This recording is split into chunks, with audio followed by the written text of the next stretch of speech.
Peace, peace, peace, peace, peace. You know, as scholars, we do a lot of reading, a lot of talking, a lot of debating, and me personally, I think that I've been missing the point. Well, not really missing the point, but I think I've been overlooking something that is very important.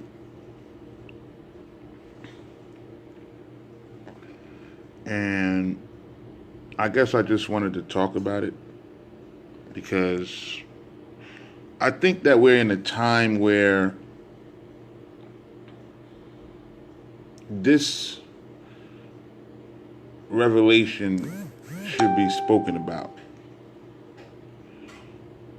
I think I think that I have overlooked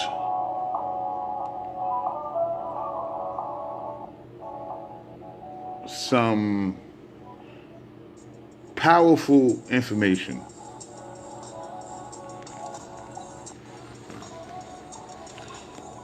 And this information is about speech, speaking, what comes out of your mouth, what you say, what you utter, what you propose with your voice. It's very, very important. A lot of the provisions in what we call the Old Testament, some call it the Tanakh, a lot of the provisions basically in the books of Psalms speaks about your speech, your tongue, not speaking wickedly, not speaking falsehood, not speaking vow to anyone. It also talks about, the book of Psalms also talks about speaking life, speaking a good word, speaking righteousness, being humble in your speech. And one of the main Torahs or direction is your speech concerning the name of the Most High. We are instructed to be careful not to violate the name of the Most High in speech.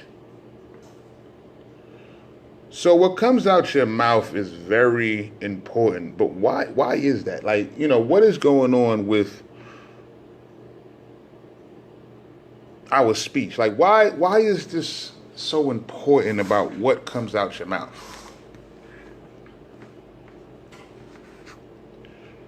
According to the book of Psalms, it states that in one of the Psalms that the power of life and death is held in the tongue. Now, me thinking about that, okay, I could think about that vaguely in the most, you know, vague fashion I can. It's okay, all right, well, the power of life and death is in your mouth. Okay.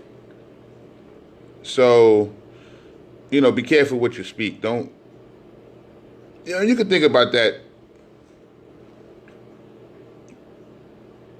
20 different ways, I guess. But it's that verse, that Psalms is,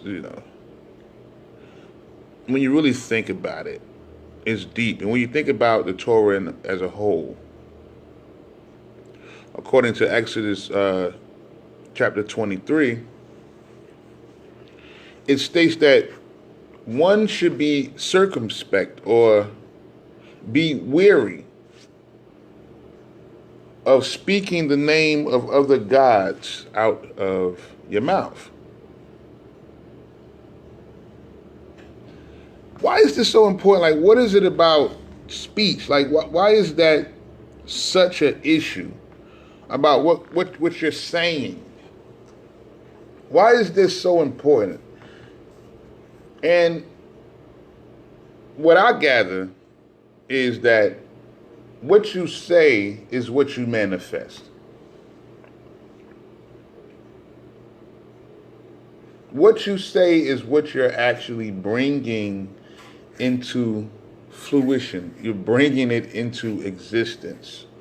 So this is why when you speak life to someone, when you speak a good word to an individual, definitely if they're going through some type of stress or hardship, when you speak a good word to this person, an uplifting word, it gives them life. It gives them hope. It might even give them a different spirit just by something positive coming out of your mouth. So if you're speaking positivity into someone and you're trying to cause some type of positive manifestation in their existence, what is that? What do we call that? What do we call when someone speaks evilness over someone? When someone speaks hate? When someone speaks death over somebody? What do we call that?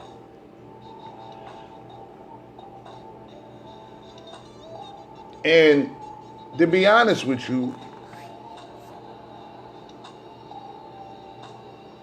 what you say is very important. Even when the Israelites, the Hebrews, were in their wilderness for 40 years,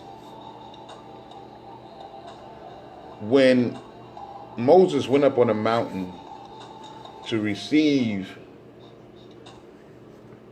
the recitation, the Torah, and he presented it to the Israelites the second time. The Israelites themselves was given a contract to keep Torah.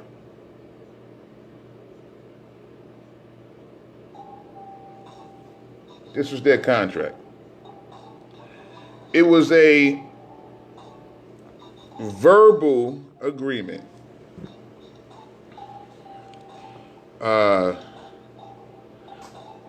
So the Israelites, with their mouth, they spoke and said, "We will agree to keep Torah." They was at Mount Horeb, okay? Mount Sinai, same mountain. So the Israelites, with their mouths, they made a verbal agreement with God, with their God. And they said that we will keep the commandments, the laws, and the culture that we have received. This was a verbal agreement.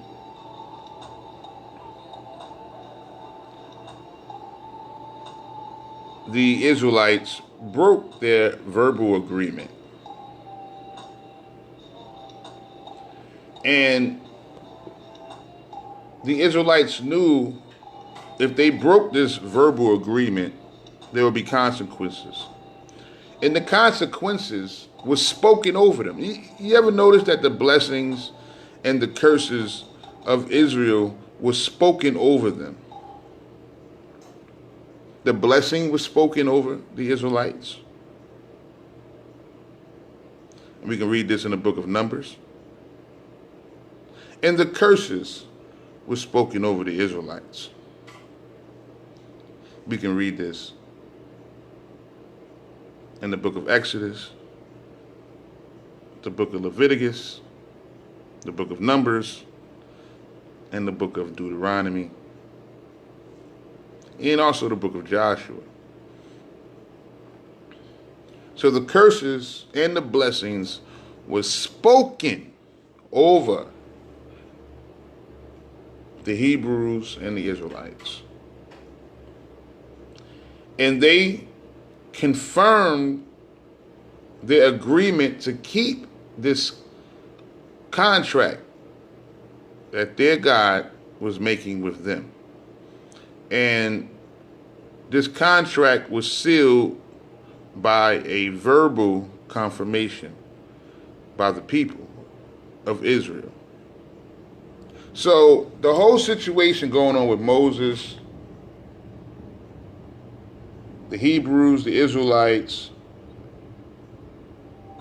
the God of their fathers, all of this was verbal. Everything was spoken word.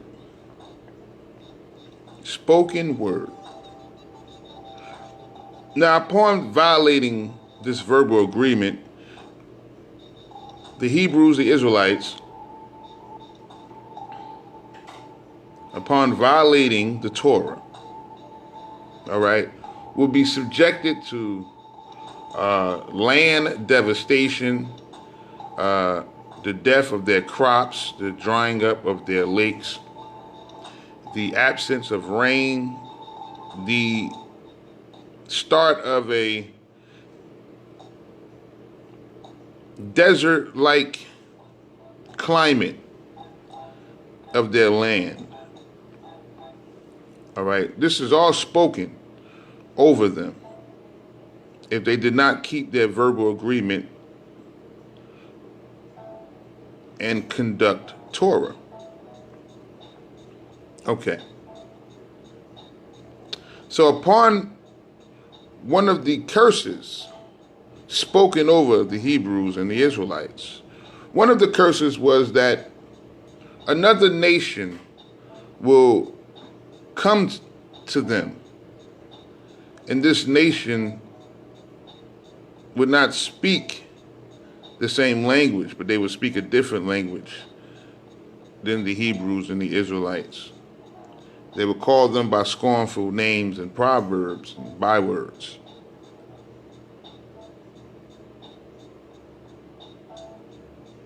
And there's been instances within the Tanakh itself where we have examples of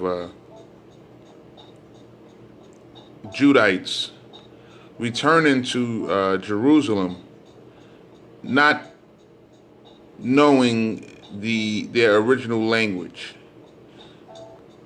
and they are speaking the language of the other nations, and we can read this in the book of Nehemiah.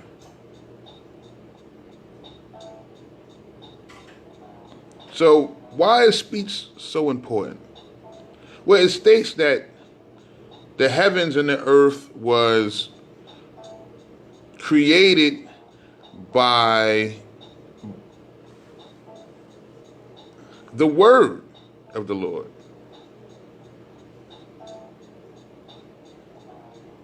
All was created by the word of the Lord.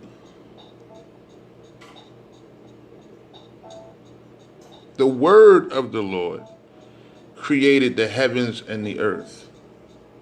And the breath of the Lord created life in man. So we have breath, we have voice, we have life.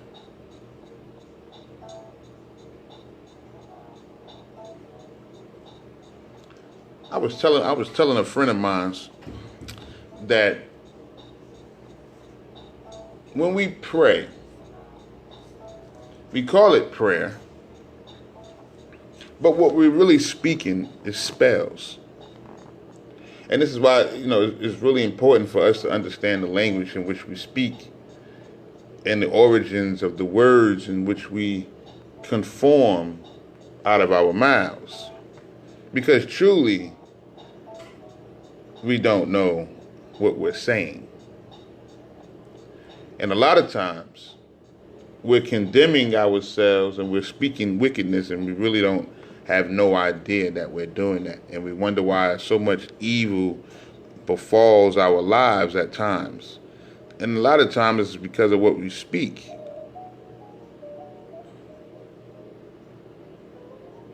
One of the Torah laws is to not hold the Lord's name in vain.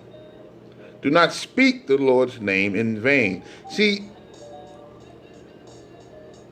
one of the things that's very important in life is speech.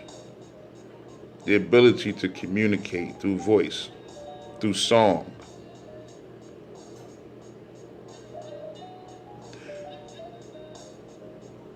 And the blessings and the cursings of life comes through the spell of life, the spell in which we speak. So in order to keep life, you must speak life. You must speak good things over your life and over the lives of other people. Those are spells. You're speaking a spell over someone. A lot of us don't like to feel like we're speaking spells or we're conjuring up spells, but that's what we're doing. That's exactly what we're doing. When we speak, you might pray, God, I need some money to pay my bills. I'm kind of backed up a little bit. Next thing you know, you get some money. Your bills are paid. You don't know how they paid, but they got paid. You just spoke it. You put a spell over your life, and it manifests into reality.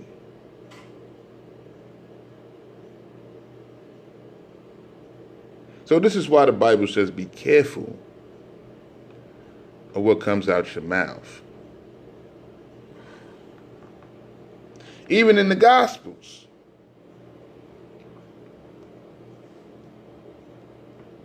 Jesus of Nazareth says it's not what goes into your mouth that condemns, but what comes out. That is what condemns you and others. The power of the tongue holds life or death.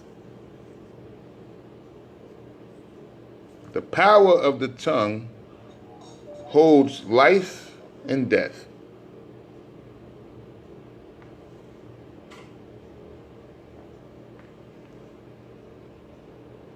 The Most High spoke life, and it became. And we can speak life and continue in it, or we can speak death and wickedness and be a victim of it. The enemies of God have changed the holy language. I'm not going to say that the holy language is Hebrew, is Mandarin, is Arabic, English, is Anglo-Saxon. There's so many different languages, but languages were confounded. Going back to the Tower of Babel,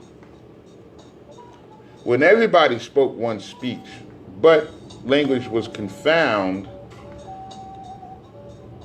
for the reasons of people all together devise plans of wickedness sometimes. And the people of Babel, which Babel means to babble. When the Most High had confounded the speech of the people, they started to babble. That's what it sounds like, If you don't speak Spanish, and you walk into a Spanish store, and they,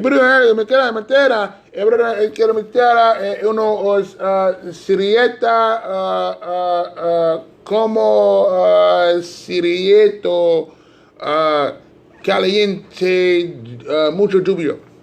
You be like, what? You don't know what they talking about. It sounds like babble to you. You don't know what they talking about.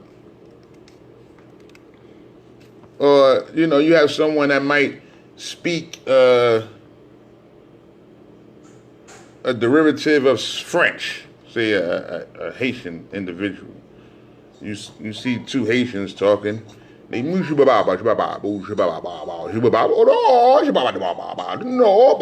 you like what? What sound? What the hell are they talking about?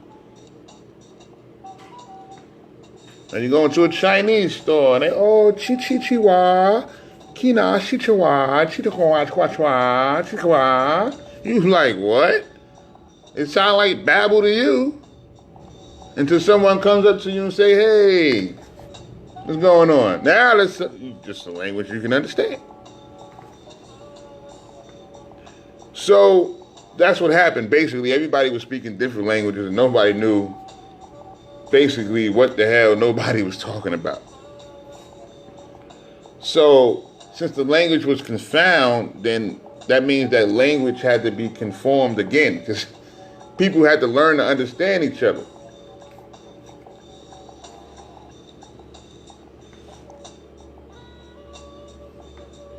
So those other people branched off with other people and, had to find a way to communicate.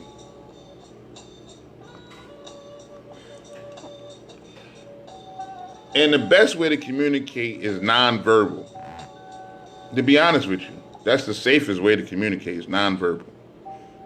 Native Americans are really good at that. Smoke signals, hand signals, and gestures was their major form of communication. It wasn't all about talking. Talking wasn't, you really had to watch your words. Because talking can be problematic if you're not saying the right things. This is why it's important to really know the meaning of names. Even when we read the Bible, every name in the Bible has a meaning. Every single name in the Bible has a meaning. From the name of the countries, to the names of the rivers, to the names of the people, to the names of individual persons. Each name has a meaning. Give you an example. Let's start with Eber. Let's start with Eber, the great grandfather of Abraham. Eber, the name actually means to be alienated or to be from a region beyond, to be from somewhere else almost. Basically, you can sum it up as to be an immigrant. A sojourner, a wanderer, or something like that. Let's go to Abraham's name. Abraham, his name was Abra, and it was changed. His name was changed to Abraham, which is supposed to mean the father of many. The father of many nations. And he was. That was his name, and basically that was his title, and that's what he did. His son Isaac. Isaac's name means to laugh. Why was he given a name meaning laughter? Because Sarah laughed and didn't believe that she can get pregnant at 90 years old. Ishmael means God hears. Or God sees and God hears.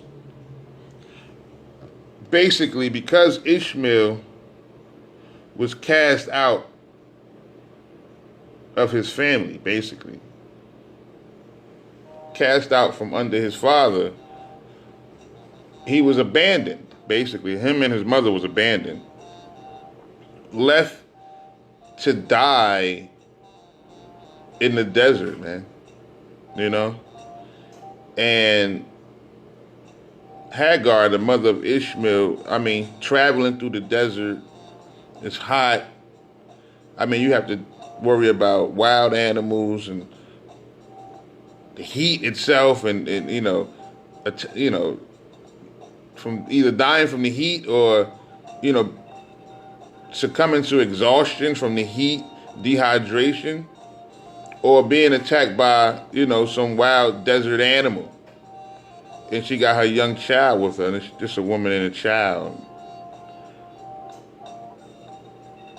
And she lost hope out there. You know, can you imagine that, you know? She lost hope out there.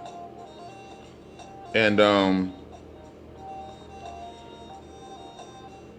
her son was crying because he was thirsty, extremely thirsty, and she didn't have any water to give him. There was no water in sight. There was no. They're in a desert, man. And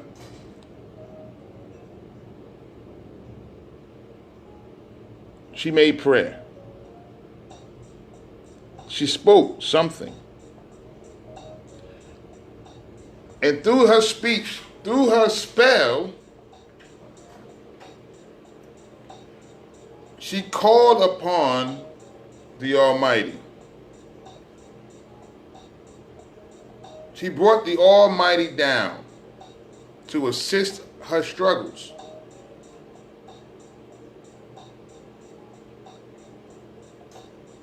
She did not want to see her child die, and she left her child and walked the ways off because she couldn't. If he was going to die, she couldn't watch her child die. But she was saved because she spoke out. She spoke, and she was saved. Because she was in the middle of a situation where her and her child, her son, was going to die. But she spoke life, and life became. And when she looked, there was some water.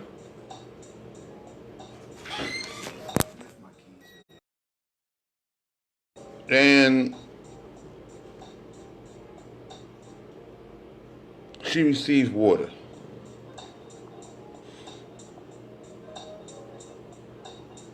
Even the New Testament, I know there's a lot of Muslims and Hebrews that don't associate with the New Testament, but another name for the New Testament is gospel. Gospel, which comes from two words, God and spell. Put it together, Godspell, gospel. The gospel is a spell. The whole New Testament is a book of spells. This is why it tells you to confess with your mouth that Jesus is your Lord and Savior. And God so loved the world that he sacrificed his only begotten son. You have to confess this with your mouth. Why? Because it's a spell. That's why it's called the Godspell. It's a spell. So basically, the whole New Testament is a spell. So when you go to church on Sunday, a day like today, well, you can't go to, coronavirus. COVID-19 has stopped physical church, but you probably can go on church on virtual church. Everything's it's going to be virtual now, so you can go on church online. But what the pastors and deacons and ministers are doing is they're conjuring up spells over the people. They put the people in a trance to get them to do or believe or whatever they need them to.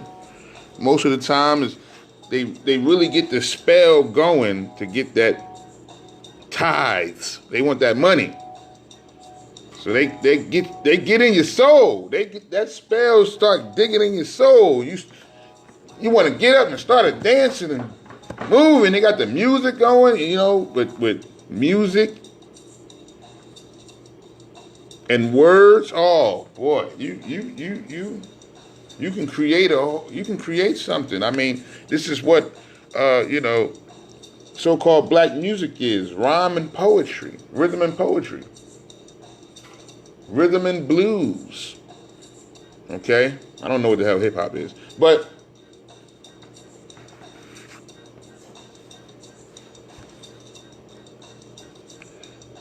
we see the influences music have over people. Music has always had an influence. I mean, we can read the stories when with David and Saul, and David used to play a tune, and the wicked spirits would leave Saul. Whatever wickedness that was in him, this tune, this music that David would play, and the songs that he would sing, took away the evil, murderous, rebellious spirit of Saul.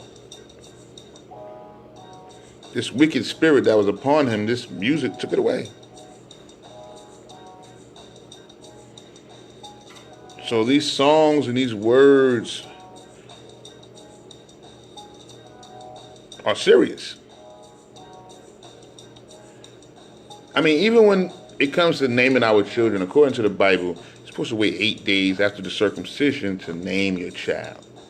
Why 8 days? Why wait 8 days? Child is in the world. 8 days, you still haven't given a child a name.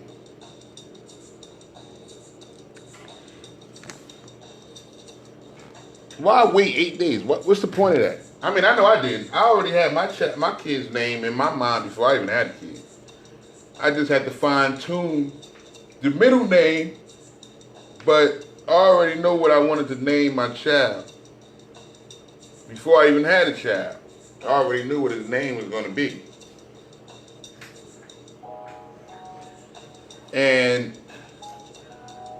I named my child the name that I gave him because I wanted him to survive.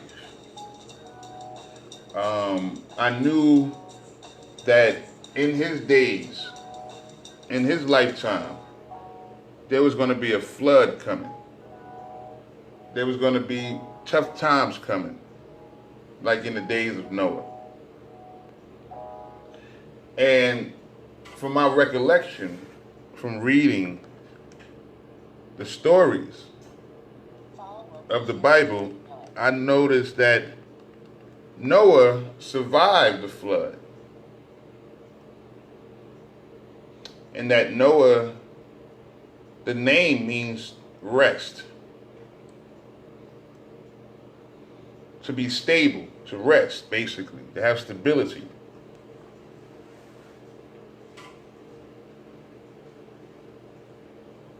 To no longer be riding the waves, but to eventually come to a point of stability. And to overcome, destruction. So I named my son because I wanted him to survive in life. So I was putting a spell on him. His name is a spell. It's a spell on his life. So this is why we have to be careful about what we name our children, because you're putting a spell on their life when you name them. Remember, Adam named all the animals in the field.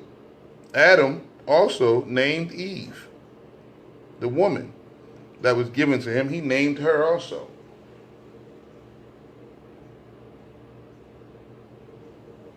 So, names in speech manifest reality. If you speak it into existence, it will exist.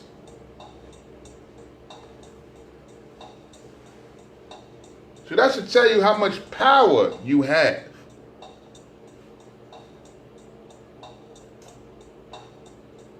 Even in the redemption, according to the book of Isaiah, it says, I believe it's Isaiah 66, I believe, don't quote me on that.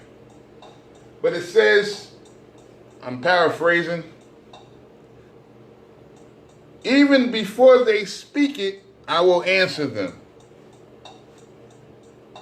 Before they even think it, I will already know what they want or what they need, basically in that fashion. Before they speak it, I will have already answered them.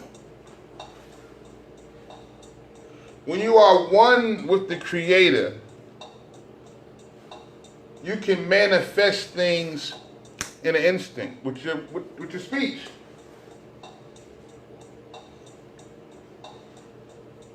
So we have the power of the spells. We have the power to conjure up spirits, you know. This is why it states in Exodus chapter 23 to be circumspect and do not mention the names of other gods, nor let it be heard out of your mouth. Don't say it, and damn sure don't let it be heard by anybody else, because you're invoking spirits by speaking on them. Now, I had made a post about 2 hours ago or whatever, 2-3 hours ago. And in my post, nobody answered it. But I did. I answered it. I answered the post anyway, but nobody else felt intrigued enough, to want to comment. But that's okay. It's the point that needs to be made. It's not the who's paying attention. It's just the point has to be made. So in the post I put all praises to the Most High.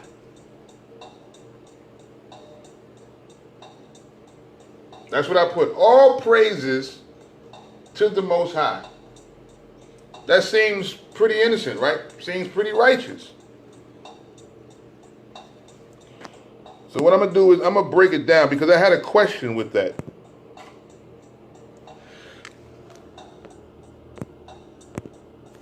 So I put all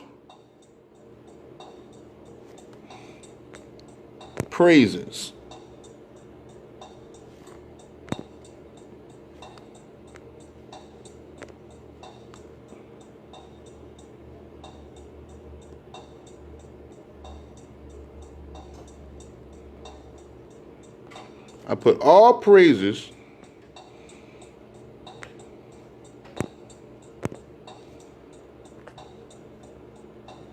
to the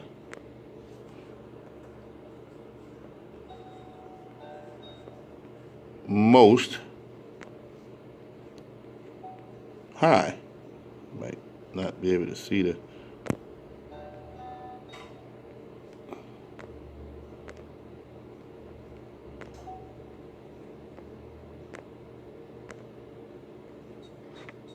All right, so I put all praises to the Most High.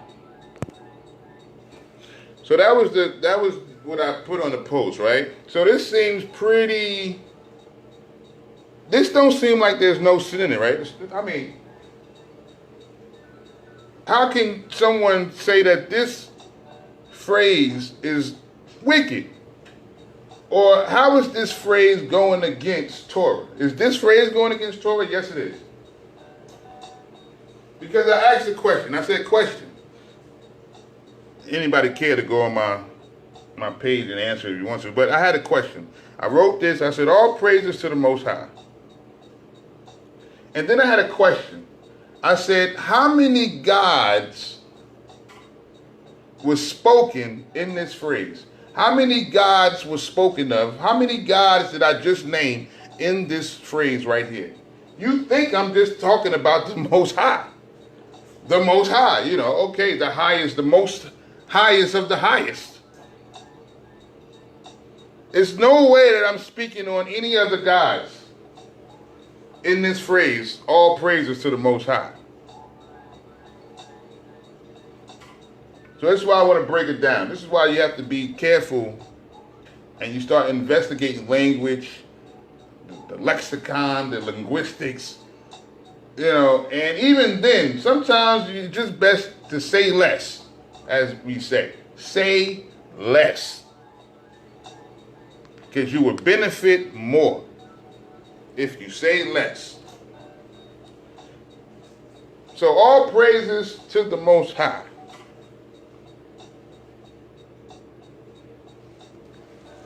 And I asked a question.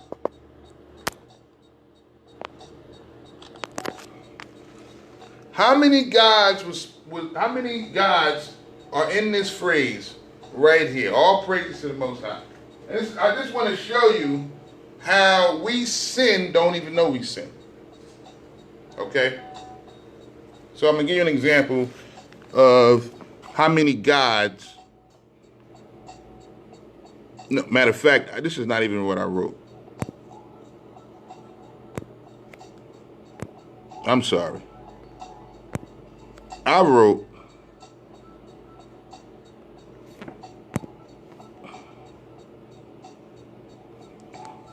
all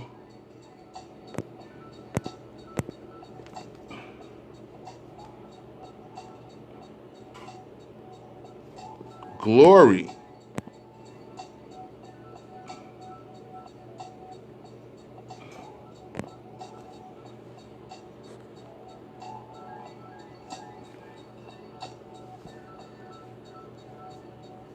to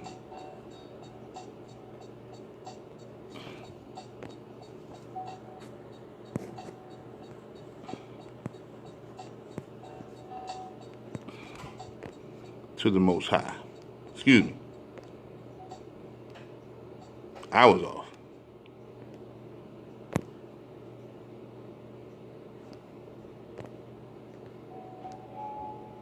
So this is what I wrote. So on the post, I have all glory to the Most High. Excuse my language. Excuse me.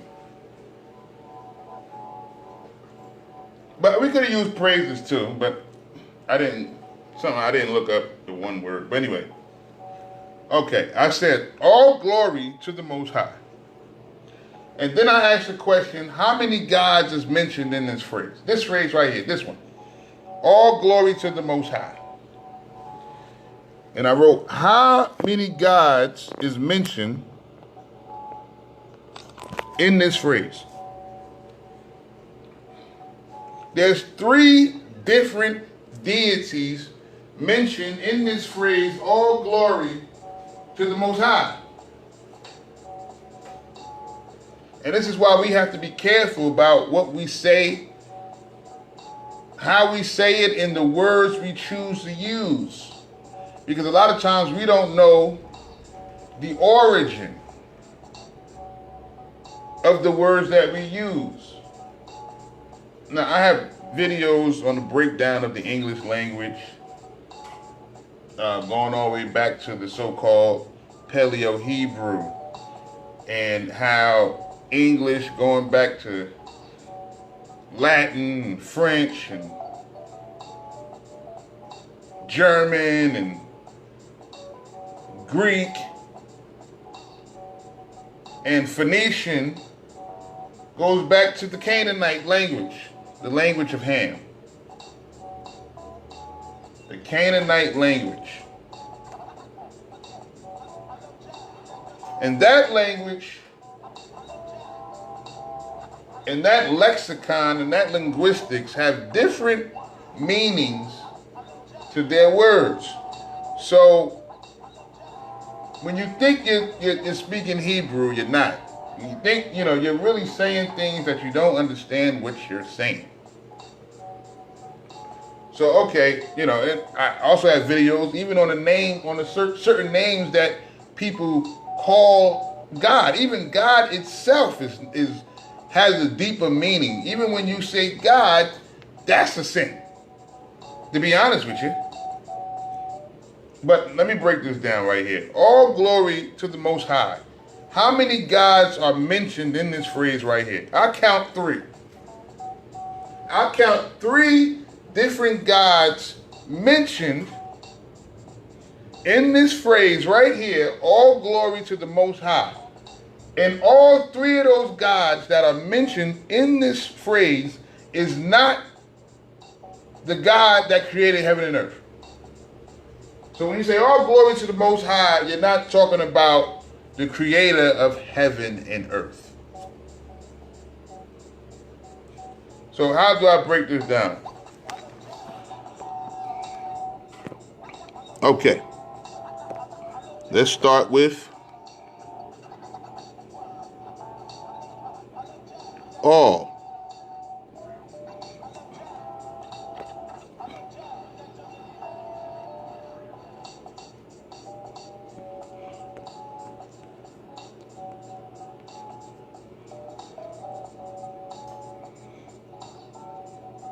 All right, you get where I'm going? L, L, O, L.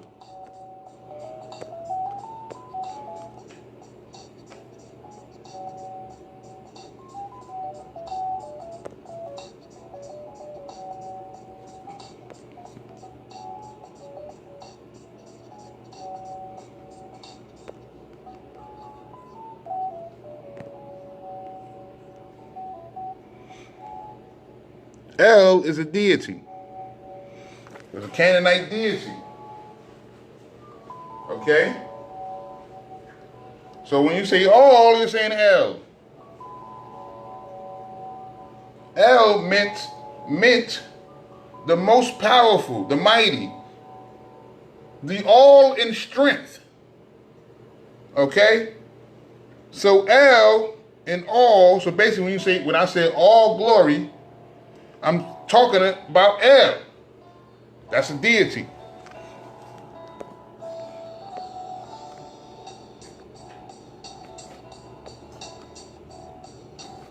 Glory.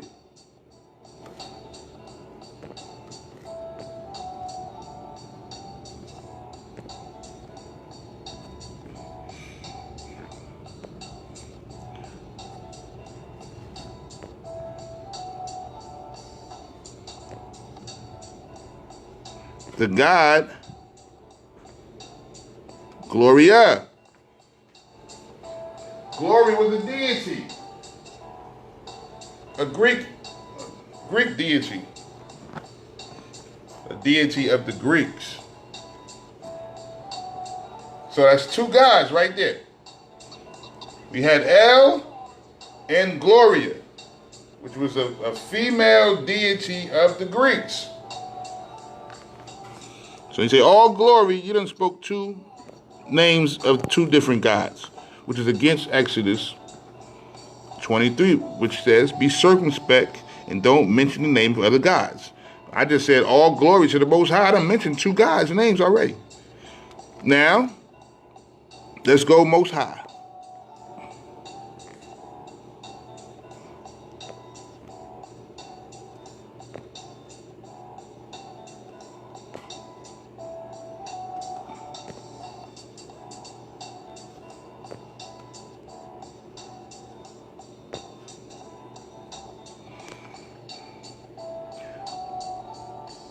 Most High, okay? According to the Canaanite-ish, Ashkenazi-ish, Israeli-ish Hebrew, modern day Hebrew as they call it, Most High would translate to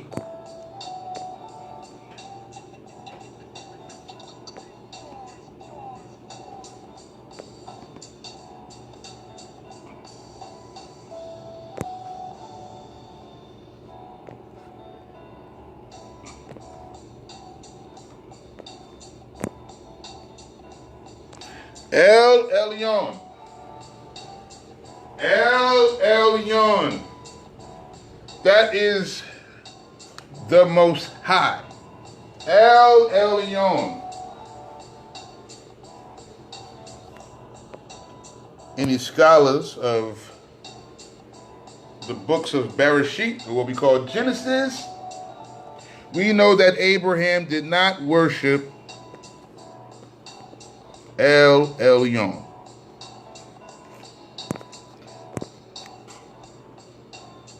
The prophet Abraham worshipped El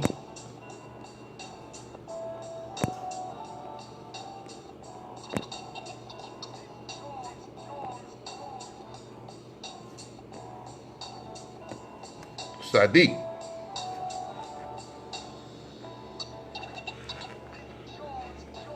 Or El Shahadi, however you want to pronounce it, but really it's El Sadiq.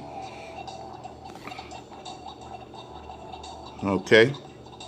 Or what they call the Almighty, or El Sadiq.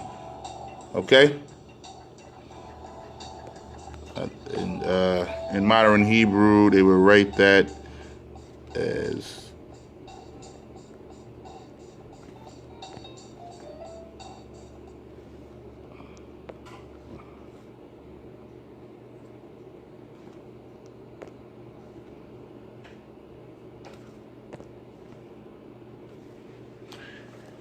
okay? So that would be the name of the God of Abraham, not the Most High. So when I put all glory to the Most High as a post this morning, that was very sin. I was not speaking on the God in which I believe in. I was speaking on some other gods, and I didn't even know it. There's also a reason why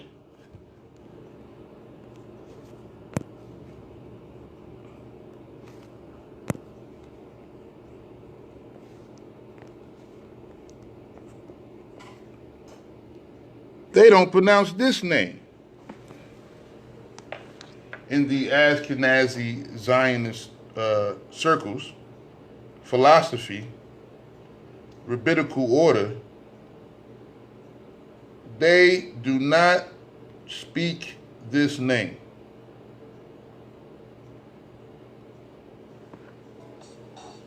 There's a reason why they don't. I know the reason why they don't speak that name. The name is translated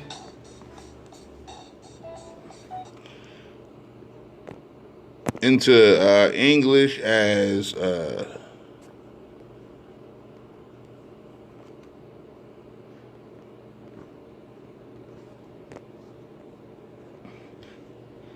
Jehovah,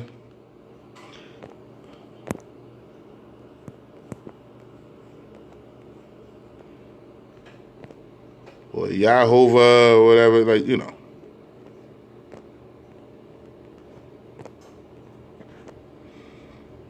Okay, but at the end of the day,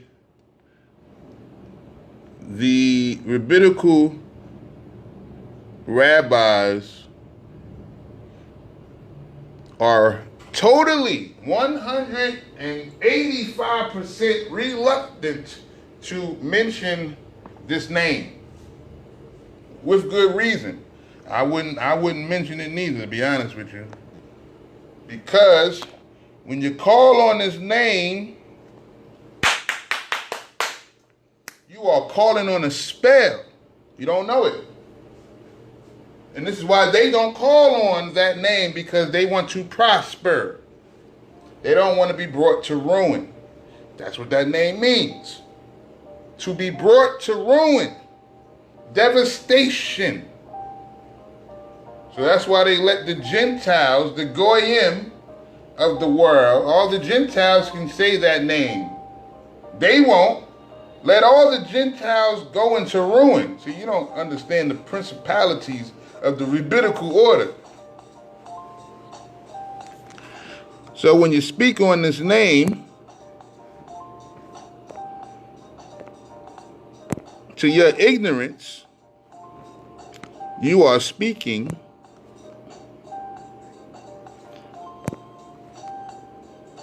curses,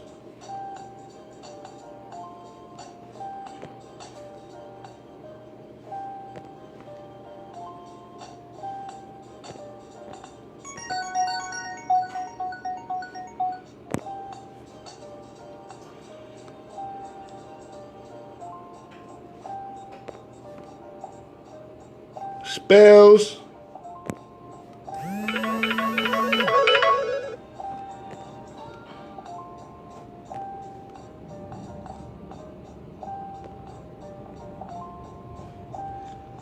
or blessings.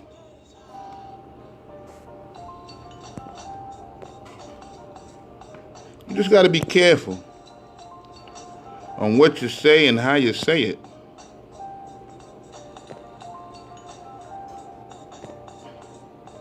Because everything that comes out of our mouth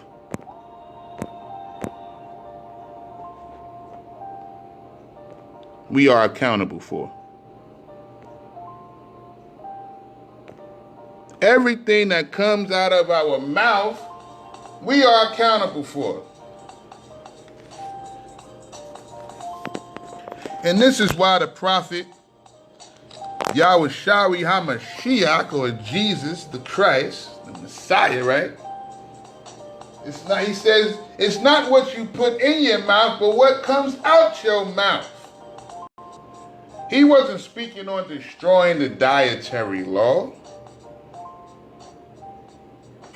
The prophet was the physical embodiment of the law.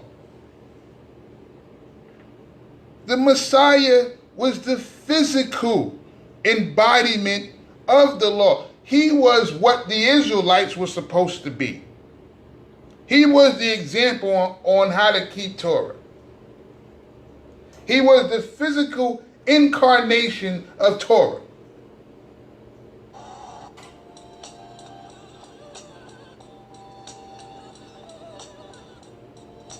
So why would the prophet Yahushua, the prophet Jesus, the prophet Isa in Arabic, why would he say something to destroy a portion of the Torah when he was the physical embodiment of Torah? So when he says it's not what goes into your mouth that defiles you, but what comes out of your mouth, that's what defiles you and others. So he's not speaking on destroying the dietary law. What he's telling you is the spells and the curses and the blessings that you can produce with your voice. The power of life and death is in the tongue. And this is all that the prophet Jesus was trying to explain in that situation. It's not what goes into your mouth, but what comes out. Speak life. Speak truth. Speak wisdom. Speak understanding. Reject to speak wickedness and evil and death. Manifest positivity. Speak over your life. Speak over your loved ones. Speak and it will be. Speak it, believe it, and it will come. So we must get into our core foundation of faith and belief. We have to. We have to recognize our power and use it to better our situation, and on a greater scale, better the earth in which was created for us to inhabit and till the ground and take care of. So peace, blessings, wisdom, and knowledge to those who search and seek for it. And this is why we say shalom, shalom, assalamu alaikum. We're speaking peace, so peace can exist.